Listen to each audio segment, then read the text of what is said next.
बिहार के 2025 के विधानसभा चुनावों में एनडीए ने भारी बहुमत से अपनी सरकार बना ली है। कुल 243 सीटों वाली इस विधानसभा में एनडीए का जादू आखिरकार चल ही गया, जिसमें मुख्यमंत्री नीतीश कुमार की जनता दल यूनाइटेड और भारतीय जनता पार्टी का दबदबा है। विपक्षी महागठबंधन, जिसमें आरजेडी, कांग्रेस और अन्य छोटे दल शामिल हैं, उसको महज कुछ ही सीटों पर संतोष करना पड़ा। लेकिन इस चुनाव की सबसे बड़ी विडंबना महागठबंधन के अंदर ही फ्रेंडली फाइट यानी दोस्तों के बीच की लड़ाई साबित हुई है। 11 सीटों पर गठबंधन के सहयोगी दल एक दूसरे के खिलाफ उतर आए, जिससे वोट बढ़ गए और एनडीए को आसानी से जीत मिल गई। ये फ्रेंडली फाइट सीट शेयरिंग की देरी और आंतरिक कलह का नतीजा है, जो महागठबंधन की हार का मुख्य कारण बना। चुनाव से पहले महागठबंधन को सीट बंटवारे में महीनों लग गए। आरजेडी, जो गठबंधन का सबसे बड़ा दल है, उसने ज्यादातर सीटें अपने पास रखी, जबकि कांग्रेस और सीपीआई जैसे सहयोगियों को कम सीटें मिली। नतीजा ये हुआ कि कई जगहों पर नामांकन की आखिरी तारीख आने तक सहमति नहीं बन पाई और पार्टियां बगावत पर उतर आई। इसमें वैशाली, बछवाड़ा, राजापाकर, बिहारशरीफ, बेलदौर, चैनपुर, करगहर, नरकटियागंज, सिकंदरा, कहलगांव और सुल्तानगंज शामिल थीं, जिसमें ज्यादातर सीटें आरजेडी, कांग्रेस या सीपीआई कांग्रेस के बीच की हैं। उदाहरण के लिए वैशाली में कांग्रेस के संजीव सिंह और आरजेडी के अजय कुमार कुशवाहा आमने सामने थे। यहाँ जेडीयू के सिद्धार्थ पटेल को 15,000 से ज्यादा वोटों की बढ़त मिली। इसी तरह बछवाड़ा में कांग्रेस के गरीब दास और सीपीआई के अवधेश राय की लड़ाई से बीजेपी के सुरेंद्र मेहता को फायदा हो गया, जहां वे 10,000 वोटों से आगे निकल गए।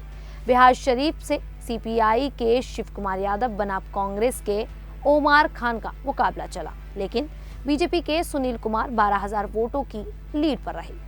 राजापाकर में भी सीपीआई के मोहित पासवान और कांग्रेस की प्रतिमा कुमारी की फाइट से जेडीयू के महेंद्र राम को आसानी मिली। बेलदौर में आईआईपी की तनिषा भारती बनाम कांग्रेस के मिथिलेश कुमार निषाद से जेडीयू के पन्ना लाल सिंह पटेल आगे निकल गए। सिकंदरा में आरजेडी के उदय नारायण चौधरी और कांग्रेस के विनोद कुमार चौधरी के बीच टक्कर हुई, जिससे हम पार्टी के उम्मीदवार प्रफुल्ल कुमार को फायदा हुआ। नरकटियागंज में आरजेडी के दीपक यादव बनाम कांग्रेस के शाश्वत केदार से बीजेपी के संजय कुमार पांडे को 8,000 वोटों का फायदा हुआ। चैनपुर में विकासशील इंसान पार्टी के गोविंद बिंद और आरजेडी के ब्रजकिशोर बिंद की लड़ाई से जेडीयू के जमा खान को बढ़त मिल गई।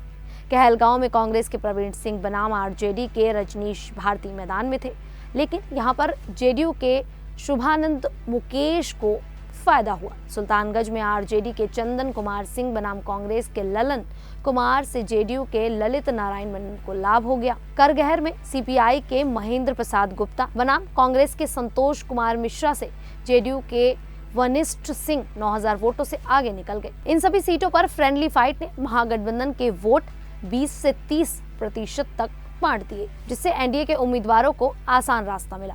इस फ्रेंडली फाइट का सबसे बड़ा कारण सीट शेयरिंग में देरी था। चुनाव आयोग ने नामांकन की तारीख तय कर दी थी, लेकिन महागठबंधन के नेता तेजस्वी यादव, अशोक गहलोत और सीपीआई के नेता आपस में सहमत ना हो सके। आरजेडी ने कहा कि वे बड़े दल हैं, इसीलिए ज्यादा सीटें लेंगे, जबकि कांग्रेस ने अपनी पुरानी सीटें बचाने की जिद की। छोटे दलों जैसे सीपीआई और बीआईपी को लगा कि उन्हें नजरअंदाज किया जा रहा है, इसीलिए उन्होंने बगावत कर दी। इसके अलावा गठबंधन में विश्वास की कमी थी। 2020 के चुनाव में महागठबंधन हार गया था, तब से ही आंतरिक कलह चल रही थी।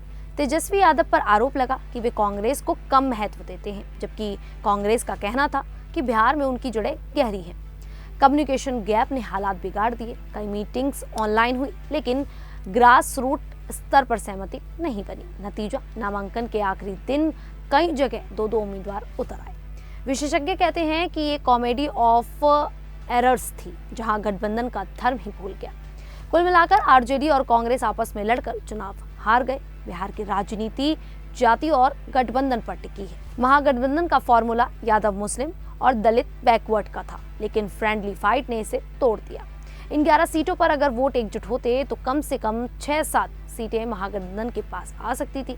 उदाहरण के तौर पर वैशाली जैसे महत्वपूर्ण सीट पर कांग्रेस आरजेडी के वोट मिलकर जेडीयू को हरा सकते थे, लेकिन 25% वोट बंटने से एनडीए को फायदा हो गया। ये फ्रेंडली फाइट के चक्कर में क्या महागठबंधन की हार हुई है? आप हमें कमेंट करके अपनी राय जरूर दें। अभी के लिए इतना ही, फिर हाजिर होंगे ऐसी ही देश और दुनिया से जुड़ी बड़ी खबरों के साथ। तब तक के लिए देखते रहिए द न्यूज़ 15।